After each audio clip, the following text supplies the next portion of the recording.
여러분, 사도 바울은 30대 초반에 다메섹으로 가던 그 길에서 주님을 만나게 됩니다. 그로부터 1차, 2차, 3차에 걸쳐서 전도여행을 마치고 그가 다시 예루살렘으로 돌아오게 되었을 때 약 13년여의 시간이 지난 그런 상태였습니다. 사도 바울이 이제 모든 전도여행을 마치고 예루살렘으로 돌아와서 그래도 여전히 그에게는 율법을 존중하는 마음이 있었고 또 자신의 동족이었던 그 유대인들을 사랑하는 그 마음이 있었습니다. 그래서 어떻게든지 그들의 그런 어떤 율법들도 지키고 또 그들의 뜻을 존중하면서 잘 지내보고자 했지만 유대인들은 바울과 그렇게 지낼 마음이 전혀 없는 것처럼 우리는 성경을 통해서 살펴볼 수 있습니다. 28절 말씀을 다시 한번 보시면요, 우리 같이 한번 읽어볼까요? 시작. 외치되 이스라엘 사람들아 도우라. 이 사람은 각처에서 우리 백성과 율법과 이곳을 비방하여 모든 사람을 가르치는 그자인데 또 헬라인을 데리고 성전에 들어가서 이 거룩한 곳을 더럽혔다 하니. 이 사도 바울에 대해서 이제 계속해서 비방을 하고 사람들을 선동하고 있는 그 유대인의 일부의 모습들을 볼 수 있습니다. 그 내용은 뭐냐면 이 바울이 곳곳에 다니면서 우리 백성, 즉 이 유대인들, 하나님의 백성인 유대인들을 모욕하고 그뿐만 아니라 율법과 성전까지도 모독을 하고 있다, 그렇게 주장들을 하고 있습니다. 그래서 이 바울이 이방인들까지도 이 성전에 데리고 왔기 때문에 성전을 더럽히고 또 우리를 모욕하는 그런 일들을 하고 있다. 그리고 더 나아가서 하나님의 그 신성한 이 성전을 모독하는 그 일들을 우리가 용납할 수 없다, 그렇게 이야기를 하고 있습니다.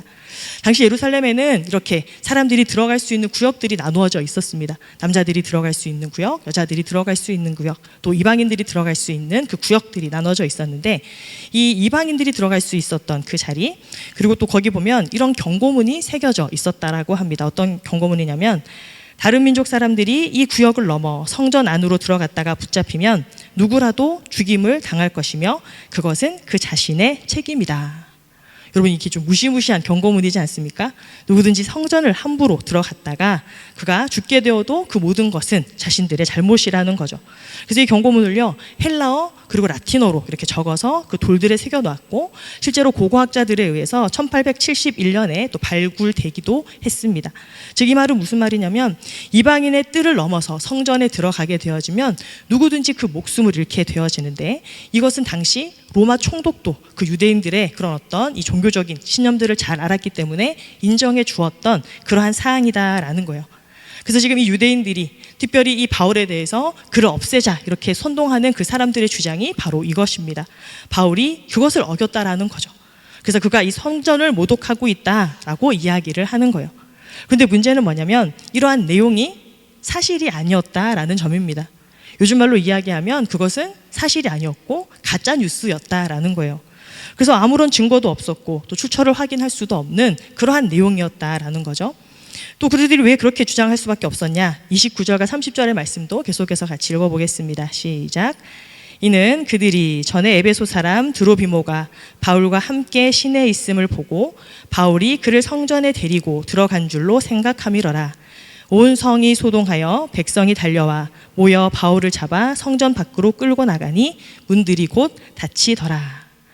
이때 유대인들 중에 에베소에서 왔던 유대인들이 있었는데 역시나 똑같이 그 에베소에서 왔던 이 이방인 드로비모라고 하는 사람을 알아본 거예요.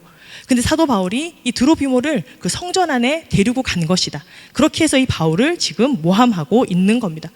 그래서 이 사실 때문에 그 예루살렘에 있었던 유대인들이 격분하게 되어지고 흥분하게 되어지고 이 바울을 죽여야만 한다, 지금 그렇게 길길이 날뛰고 있는 겁니다. 30절 끝에 보니까 문들이 곧 닫혔다 이렇게 기록이 되고 있는데 이것이 문이 저절로 닫혔다라고 볼 수 있는 것은 아니고요. 그때 당시에 그 안전을 책임지고 있었던 이 로마군, 그 주둔군의 수비대가 급히 문을 닫았던 것으로 우리는 볼 수 있습니다. 왜냐하면 성전 안에서 어떠한 폭력이나 유혈 사태가 일어나는 것을 대비해야 됐기 때문에 그렇습니다. 그래서 혹시나 발생할지 모를 그 유혈 사태를 이렇게 예방하기 위해서 또 바울을 보호하기 위해서 그렇게 급히 문을 닫았다, 이것을 볼 수 있습니다. 여러분, 분명한 것은 무엇입니까? 사실 바울이 지금까지 계속해서 전도 여행을 다니면서 돌아다니는 그 곳곳마다 사실 성령께서 이런 위험들을 많이 알려주셨어요. 이제 앞으로 복음을 위해서 걸어가는 그 모든 발걸음 가운데 많은 고난이 있을 것이고 많은 위협이 있을 것이고 또 목숨을 잃게 될 수도 있다. 그래서 실제로 바울이 가는 곳곳마다 늘 많은 이런 핍박들이 있었고, 또 그럼에도 불구하고 바울은 그 길들을 주저하지 않았고 물러서지 않았고, 또 계속해서 그 성령의 인도하심을 따라서 그의 길들을 걸어가고 있었습니다.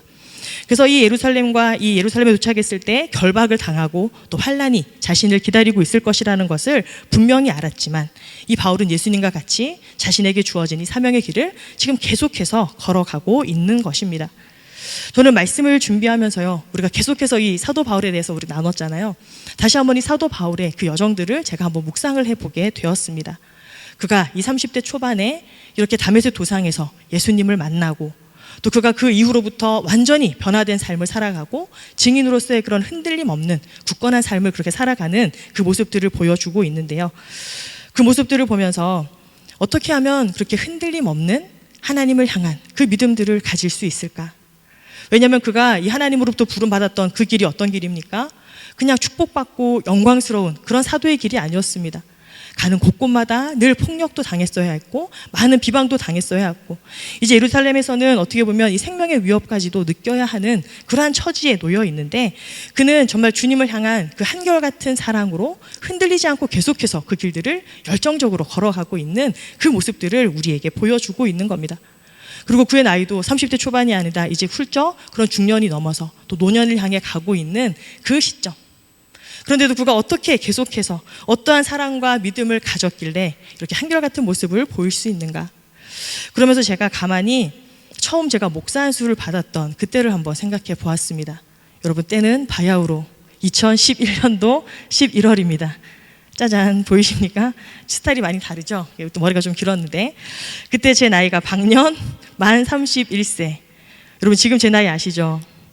80 또래, 우리 늘 얘기해서 이제는 정말 외우셔야 되는데, 지금 이제 만 44세에 제가 접어들었는데, 이 말씀을 준비하면서 이 목사 안수를 받았을 때 여러분 보십시오. 얼마나 이 홀리한 모습이지 않습니까? 주님, 정말 제 이 평생을 주님을 위해서, 사진만 봐도 느껴지지 않으세요? 정말 주를 위해 제가 이 한평생 헌신하겠습니다, 이런 이 비장한 얼굴로 지금 저렇게 서 있는데, 제가 그동안의 사역의 길들을 한번 이렇게 돌아봤습니다. 정말 제가 흔들림 없이 계속해서 저 때의 저 마음, 어떻게 보면 바울은 똑같은 마음이 아니라 점점 더 커지는 마음들, 점점 더 이 믿음이 강해지는 그런 모습들을 보여주고 있잖아요. 과연 나는 어떤 모습으로 지금 사역들을 하고 있는가? 자, 그럼 여러분에게도 한번 물어보겠습니다. 여러분, 저는 목사가 아닌데요, 저는 목회자가 아닌데요, 이러실 분들이 있을 수 있습니다. 그런데 여러분, 목회자가 아니어도요, 저와 여러분 모두는 주님을 만난 경험이 있는 사람들입니다. 맞습니까? 맞습니까, 여러분? 여러분, 주님을 나의 구주로 이렇게 고백했던, 뜨거웠던, 주님을 영접했던 그 순간들이 있지 않습니까? 여러분, 이 조명이 캄캄한데 여러분들의 대답까지도 지금 제 마음을 이렇게 캄캄하게 하고 있어요. 자, 여러분, 다시 한번 묻겠습니다. 여러분, 예수님을 구주로 영접했던 그 순간들이 있지 않습니까? 그 순간도 여러분들마다 다 다르겠지만 중요한 것은 무엇입니까? 꼭 목회자의 길을 걸어가지 않아도 우리가 예수님을 나의 구주로 영접했던 그 순간들, 그 이전과 그 이후의 삶은 분명히 달라야 한다라는 거예요. 내가 예수님의 선택받은 사람으로, 내가 하나님의 자녀로, 그렇게 구원받은 자로 내가 어떻게 하나님을 기쁘시게 하는 그런 삶들을 살아가고 있는가? 내가 증인의 삶을 계속해서 변함없이 흔들림 없이 그렇게 걸어가고 있는가? 우리의 삶들을 늘 그렇게 점검해 보아야 한다라는 겁니다. 여러분, 지금 우리는 아주 젊은 이 청년의 시기를 보내고 있습니다. 그런데 여러분, 인생에 우리가 꼭 잊지 말아야 할 진리가 있습니다. 여러분, 그런 말들 많이 들어보시지 않으셨어요? 태어나는 데는 순서가 있지만 가는 데는 어떻다고요?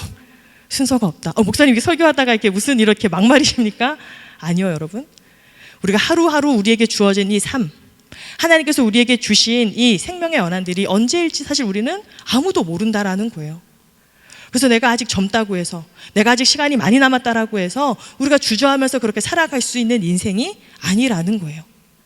사도 바울은 그렇게 30대 초반에 예수 믿는 사람들을 잡아서 죽이려고 그렇게 막 혈기 가득하게 다메섹으로 가던 그 길에서 그렇게 주님을 뜨겁게 만나고 3일 동안 앞을 보지 못했고, 다시금 하나님께서 그에게 그 빛을 열어주시고 그 눈을 들어 하나님을 보게 하셨을 때 그는 완전히 다른 그런 증인의 삶을 지금 오롯이 걸어가고 있는 그 모습들을 보면서 우리도 주님 앞에 우리의 신앙들을, 또 우리의 이 모습들을 한번 점검하고 또 확인해 보아야 하는 그러한 이 사명들이 우리에게 있는 줄로 믿습니다. 여러분, 이 사도 바울은요, 이제 로마로 가게 되어지는 그 여정, 계속해서 이제 고난을 받아야 하는 그 길 가운데 지금 서 있어요. 예루살렘에서 이렇게 그 유대인들의 그 폭동들을 보면서 그의 마음이 어떠했을까? 우리도 한번 같이 묵상해 봤으면 좋겠습니다. 근데 그렇게 예루살렘에 폭동이 일어났다라고 하는 보고가요, 그때 당시에 그곳을 지키고 있었던 이 로마 군대 천부장에게 보고가 됩니다. 그래서 그 즉시로 이 천부장은 군인들을 데리고 가서 이 바울을 그 유대인들의 손에서 이렇게 구해오는 모습들을 보여줍니다. 자, 그런데 여러분, 사실 이런 모습들은 바울이 처음 겪었던 일이 아니죠. 지나왔던 여러 그 도시들 가운데 있었던 일이기도 합니다. 자, 우리 오늘 이 예배가 끝나면 성경 퀴즈 대회를 출전하는 우리 10명의 자랑스러운 선수들이 있습니다. 한번 거수, 어디 앉아 계십니까? 자, 번쩍 손 들어 보십시오.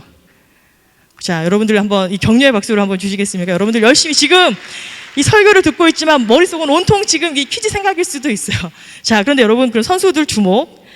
에베소에서 바울이 복음을 전할 때, 자, 은장색의 선동에 의해서 이 폭동이 일어났습니다. 그 은장색의 이름이 뭐죠? 5글자? 정답! 그렇습니다. 자, 우리 청년드림의 미래는 여러분 밝아요. 연속 2번 우리 꼴찌할 수 없어요. 여러분 알겠죠? 자, 다시. 그래서 이 데메드리오라고 하는 그 은장색의 선동에 의해서 폭동을 당했을 때, 자, 또 질문. 그때는 누구의 도움을 받아서 바울이 목숨을 구할 수 있었을까요? 그 사람의 직책. 3글자. 서기장의 도움을 받아서 그 폭동을 이렇게 넘어갈 수, 자, 있었습니다. 여러분, 뭐, 지금 듣는 게 여러분들 머리에 무조건 기억에 남는 거예요. 여러분, 알겠죠? 자, 아무런 근거 없이 여러분들 이러지 말라고. 그 서기장을 통해서 이 사도 바울이 도움을 받았고, 지금도 마찬가지입니다. 그 예루살렘에서 유대인들이 선동하고 폭동하는 그 현장 가운데 천부장의 도움을 통해서, 여기 보면 지금 이 누명을 쓰고요, 나이도 사실 적지 않았어요. 바울이 지금 집단 폭행을 당하고 있었던 그 현장 가운데 이 군대가 투입되어서 그는 겨우 목숨을 구할 수 있었다라는 것. 여러분, 바울이 속으로 그 생각하지 않았겠습니까? 아, 내가 이렇게 맞다가 여기서 죽을 수도 있겠구나. 그런 상황 가운데 이 예루살렘 수비대장이었던 천부장, 이름이 뭐냐면 글라우디오 루시아라는 천부장입니다. 여러분, 네, 글라우디오 루시아. 이 사람의 도움을 통해서 그는 다시 이 목숨을 부지할 수 있게 되었다. 왜냐하면 바울은 아직 여기서 죽어서는 안 되기 때문에 그렇습니다. 일전에 우리 아프리카 이 선교의 아버지로 유명하신 리빙스턴이 이런 말을 한 적이 있어요. 사명을 다할 때까지 사명자는 죽지 않는다. 여러분, 너무 멋있는 말이지 않습니까? 사명을 다할 때까지 사명자들은 죽을 수가 없어요. 이 바울도요, 로마에 가야 하는 그 사명이 있었기 때문에 하나님께서 여기서 그를 이렇게 구해주고 계시는 거예요. 그런데 여러분, 이런 과정들을 보면 사실 많은 우리가 또 하나님의 이 보호하심과 이 도우심의 섭리들을 깨달을 수 있습니다. 바울이 그렇게 이 복음의 여정을 걸어가는 그 가운데 믿는 사람들의 도움만을 받았던 것이 아니라는 거예요. 전혀 일면식도 없었고, 어떻게 보면 그냥 이 정치 지도자들, 권력자들, 그런 사람들의 어떤 도움들을 통해서 그는 계속해서 주어진 그 사명들을 감당해서 나가고 있는 그 모습들을 볼 수 있습니다. 이 바울이 이 고린도에서 굉장히 힘들었던 그 사역들을 감당했었는데, 그 2차 전도 당시에 주님께서 바울에게 환상 가운데 주셨던 약속의 말씀이 있습니다. 18장 10절의 말씀 같이 한번 읽어보겠습니다. 시작. 내가 너와 함께 있음에 어떤 사람도 너를 대적하여 해롭게 할 자가 없을 것이다. 아멘. 하나님은 그 하나님의 길을 걸어가는 당신의 그 백성들을 우리가 생각하지 못하는 그런 방법들로 늘 지키시고 보호하시고 인도하시는 줄로 믿습니다. 그렇기 때문에 우리가 어떤 환경에 놓여 있든지 간에 하나님을 신뢰하면서 하나님께서 원하시는 그 길들을 우리가 걸어간다면, 그 길이 좁은 길이라도, 우리 눈에 볼 때 아주 험난한 고난의 길이라 할지라도 하나님께서 그 고난 속에서 지켜주시고 보호하시는 그 은혜들을 우리에게 베풀어 주시는 줄로 믿습니다. 그래서 우리는 그렇게 주님을 신뢰하면서 우리에게 은혜 베풀어 주실 하나님의 그런 모습들을 기대하면서 그저 한 걸음 한 걸음 그 길들을 걸어가면 되는 겁니다. 이렇게 이 군사들의 도움을 받아서요, 이제 바울은 이 수비대 영내로 들어갑니다. 그래서 이 바울이 그 천부장에게 이렇게 말을 걸어요. 37절 말씀 한번 볼까요? 시작. 바울을 데리고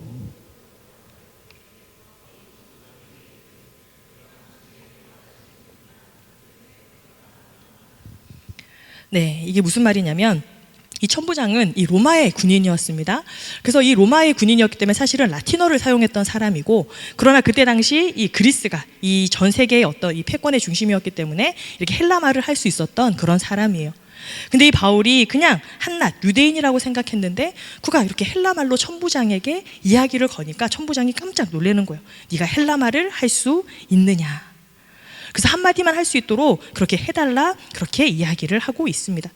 그렇게 차분하게 그에게 이런 한마디를 할 수 있는 그런 기회들을 요청한 다음에 이 사도 바울이 무엇이라고 이야기하냐면 39절과 40절의 말씀입니다. 같이 읽겠습니다.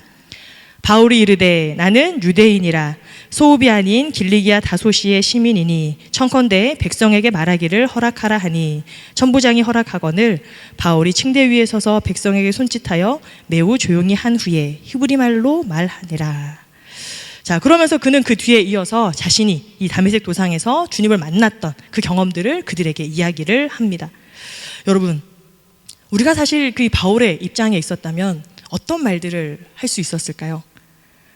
유대인들의 그런 어떤 모함에 의해서 이 폭행도 당했고, 어떻게 보면 그들에게 자신의 입장들을 해명할 수 있는 그런 기회를 얻을 수 있는 그 자리였습니다. 자신의 무죄를 그렇게 주장할 수 있는 그런 절호의 기회일 수도 있었다라는 거예요. 그런데 바울은 그 기회를 어떻게 사용했다고요? 자신을 변명하거나 자신을 변호하거나 자신의 무죄를 주장하는 데 사용한 것이 아니라 오히려 그 자리를 통해서 또다시 예수님에 대해서, 그가 만난 주님에 대해서 그렇게 이야기를 하고 있다라는 사실입니다. 사실 저는요, 제가 바울이었으면 그렇게 여전히 계속해서 그 살기등등한 그 군중들을 제가 쳐다보고 있었다면 굉장히 마음이 위축됐을 것 같아요. 그래서 어떻게 보면 그냥 할 수 있는 대로 구구절절, 내가 그렇게 하려고 했던 게 아니다, 당신들이 오해하려고 했던 그 일들을 했던 게 아니다, 사실 그렇게 막 해명을 했을 것 같은데 바울은 이렇게 생각하는 거예요. 이렇게 많은 유대인들이 여전히 살기가 등등하니까 내가 되게 위험하다, 내 목숨이 이렇게 위태로울 수 있겠다, 이런 생각들을 한 게 아니라 그렇게 많은 사람들을 보고 오히려 바울은 그 마음속에 기뻐했다라는 거예요. 왜 기뻐했을까요? 이렇게 많은 사람들에게 또 주님을 전할 수 있으니까. 바울은 그렇게 매맞고 그렇게 모함당하고 하는 그 순간에도 어떻게 보면 말 그대로 그냥 바울은 어디 툭 치기만 하면 그냥 예수님이 저절로 나오는 그러한 상황이었어요. 온 몸과 온 마음과 온 생각이 그냥 예수님으로 가득 차 있었던 그런 성령에 충만한 상황이었다라는 거. 그래서 바로 그러한 상황에서도 그는 마지막까지도 그렇게 이 예수님에 대해서, 그가 만났던 그 주님에 대해서 그렇게 이야기를 하고 있는 것입니다. 왜냐하면 그렇게 끌려가고 또 그렇게 이 많은 사람들이 자신을 모함하는 그 상황 가운데에서도 그는 여전히 복음을 들려주고자 하는 그 갈망이 그에게 컸기 때문에 그렇습니다. 여러분, 사도 바울이 왜 그렇게 애를 썼을까요? 사실 저는 또 이런 생각도 들었거든요. 가는 곳곳마다 유대인들에게 이렇게 모함을 받고 또 실제로 직접적인 이런 물리적인 고통도 많이 당했잖아요. 그러면 아무리 우리 민족이라도 사실 이제는 좀 지긋지긋할 것 같다, 이 생각이 들었거든요. 그런데 이 사도 바울은 여전히 그의 마음 가운데 이 자신의 민족들을 향한 사랑을 포기하지 않았다라는 거예요. 할 수 있는 대로. 이미 하나님께서는 이 유대인들이 아니라 이방인들에게까지도 복음을 다 널리 전하겠다라는 뜻을 갖고 계시지만 그 가운데 여전히 이 유대인들을 향한, 자신의 민족을 향한 그 사랑을 이 사도 바울이 포기하지 않았다라는 거. 어떻게든지 그들도 이 복음을 듣고 주님께로 온전하게 돌아올 수 있는 그런 기회를 가졌으면 좋겠다라고 하는 그 갈망들이 그에게 있었다라는 거예요. 그렇기 때문에 그는 목숨이 위태로운 이 순간에도 복음을 전하고 있는 것입니다. 사랑하는 여러분, 우리가 믿는 복음이 이러한 복음인 줄로 믿습니다. 나만 구원받고 내가 하나님의 자녀로 우리가 살아가는 것으로 끝나는 그런 복음이 아니라 내가 이렇게 값없이 거저받은 이 놀라운 이 하나님의 은혜를 내가 기회가 되는 대로 내 주변의 사람들에게, 또 많은 이들에게 전하면서 살아가는 그 증인의 삶으로 우리는 초대를 받은 줄로 믿습니다. 그렇기 때문에 사랑하는 여러분, 우리의 이 마음 가운데 하나님의 그 사랑으로 충만하게 채워져서 이 사랑을 나만 알고 있는 것이 아니라 내가 힘껏 내가 전할 수 있는 그 많은 사람들에게 전하도록 우리도 이 증인의 삶을 더 신실하게 살아가기 위해서 그렇게 애쓰며 살아가는 그러한 삶으로 저와 여러분이 초대받은 줄로 믿습니다. 특별히 사랑하는 여러분, 우리가 지난주 2025년도를 이끌어갈 이 회장과 부회장을 선출했습니다. 그리고 이제 계속해서 또 임원들과 또 내년도를 섬겨갈 그런 리더들을 우리가 계속해서 세워나갈 것입니다. 그래서 여러분, 정기총회가 끝났기 때문에 이제 기도가 다 끝난 것이 아니에요. 오히려 지금부터 우리가 내년을 준비하면서 또 우리 공동체를 향한 기대를 가지고 우리는 더 기도해야 하는 그러한 시점인 줄로 믿습니다. 여러분들 우리 계속해서 같이 기도하고 계시는 거 맞죠? 여러분 고개라도 좀 끄덕끄덕 해주시면 안 될까요? 여러분 제가 늘 이렇게 여러분들에게 이렇게 질문하고 하는데 좀 고개라도 이렇게 좀 끄덕끄덕 해주시면 좋겠습니다, 여러분. 여러분 제가 기도가 뭐라고 늘 말씀드렸습니까? 여러분 기도는 기대하는 것입니다. 우리 같이 한번 따라해 볼까요? 시작. 기도는 기대하는 것입니다. 기도는 기대하는 것입니다. 여러분 기대하는 게 없으면 기도할 수가 없는 거예요. 반대로 이야기하면 무엇입니까? 여러분들 우리 청년 드림에 대한 그런 기대들을 가지고 기도의 자리에 나아가야 할 줄로 믿습니다. 여러분 올 한 해도 우리 가운데 함께 하셨던 그 하나님 2025년도에도 더 큰 은혜로 더 큰 사랑으로 우리 공동체를 채워주십시오. 우리가 그렇게 기대하는 마음으로 같이 기도해야 할 줄로 믿습니다. 특별히 하나님 이제 새롭게 리더들을 세우고 있는데 무엇보다 하나님을 뜨겁게 사랑하고 우리 공동체를 사랑하는 그런 일꾼들이 세워질 수 있도록 주님 역사하여 주십시오. 우리가 그 마음으로 같이 기도해야 하는 것입니다. 또한 여러분 누군가만 어떤 특정한 사람들만 그 섬김의 자리에 나아가는 것이 아니라 여러분들에게도 그런 섬김의 요청들이 들어왔을 때 기꺼이 주님의 몸된 이 공동체를 위해서 주님 제가 기꺼이 부족하지만 저도 하나님 함께 섬기겠습니다. 그런 마음으로 여러분들 나아가는 그런 공동체가 되어야 할 줄로 믿습니다. 여러분 그러기 위해서 우리가 어떻게 해야 됩니까? 우리의 시선을요 좀 서로에게서 이제 돌려야 해요. 이게 무슨 말이냐?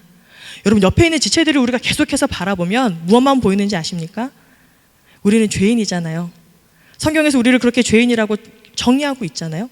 그래서 우리가 서로에게만 계속해서 이렇게 시선을 맞춰주고 있으면 계속해서 그 지체의 연약한 부분들, 그 지체의 부족한 부분들, 그 지체의 허물들만 자꾸 볼 수밖에 없어요. 또 그런 것들이 눈에 들어오면 어떻게 될까요? 자꾸 정죄하고 비판하고 그 사람에 대해서 우리가 이렇게 판단하는 그런 능력들만 자꾸 커져가는 거예요. 그래서 우리가 어떻게 해야 됩니까? 우리 모든 공동체의 시선을 위로 올려야 한다라는 거예요. 하나님을 바라보고 하나님께서 기뻐하시는 공동체가 되기 위해서 우리는 그렇게 달려가야 할 줄로 믿습니다. 우리의 시선을 하나님께 고정할 때 하나님께서부터 우리에게 부어주시는 그 사랑이 우리 안에 충만하게 채워져서 그 사랑이 흘러넘쳐서 옆에 있는 지체들에게 우리 공동체에게 그렇게 이어지게 될 줄로 믿습니다. 우리가 이것을 위해서 함께 기도하면서 이렇게 나아가는 청년들이 될 수 있기를 축복합니다. 그래서 여러분 우리 공동체 안에 그 하나님의 사랑이 먼저 충만하게 흘러넘쳐서 또 그 사랑이 우리 이 공동체 안에만 머물러 있는 것이 아니라 하나님께서 사랑하시는 이 전 세계 아직까지도 주님을 알지 못하는 그 수많은 영혼들에게 또한 전달되어질 수 있도록 그것을 위해서 우리가 함께 기도하며 함께 쓰임받을 수 있는 저와 여러분이 될 수 있기를 축복합니다. 여러분 아까 우리가 이 광교 중에서 OCC 선물 상자 같이 나누었잖아요. 여러분 작은 그 선물 상자이지만 또 그것이 전달되어지는 그 어린 아이들에게는 또 그 작은 그 선물 상자를 통해서 정말 지구 반대편에 있는 아니면 저 멀리 이름도 알 수 없고 한 번도 본 적도 없는 그런 사람들이 하나님의 사랑으로 우리에게 이런 것들을 보내주는구나 라고 하면서 그렇게 하나님의 사랑들을 경험하게 되는 줄로 믿습니다. 여러분 사랑은 단순한 감정이나 아니면 어떤 호르몬의 작용으로 이루어지는 것들이 아니에요. 성경에서 우리에게 이야기하는 그 사랑은 의지가 필요하고요, 결단이 필요하고요, 삶으로 살아나는 그 행동이 수반되어야 하는 그러한 사랑인 줄로 믿습니다. 바라기는 우리 청년들이 이 공동체가 우리의 시선을 하나님께 우리가 주님을 바라보는 또 그러한 시선들을 통하여서 주님께서 원하시는 그 뜻들을 우리가 함께 구하고 하나님께서 우리에게 부어주시는 그 사랑을 통해서 그 사랑으로 우리가 서로 사랑하면서 하나님 원하시는 그런 공동체로 나아갈 수 있는 우리 청년들이 될 수 있기를 축복합니다. 그 일들을 위해서 우리가 먼저 우리의 마음의 문을 열고 주님 앞에 더 기도함으로 그렇게 사랑하기를 우리가 결단함으로 그렇게 하나님 앞에 귀하게 쓰임받는 저와 여러분이 될 수 있기를 주님의 이름으로 축원합니다.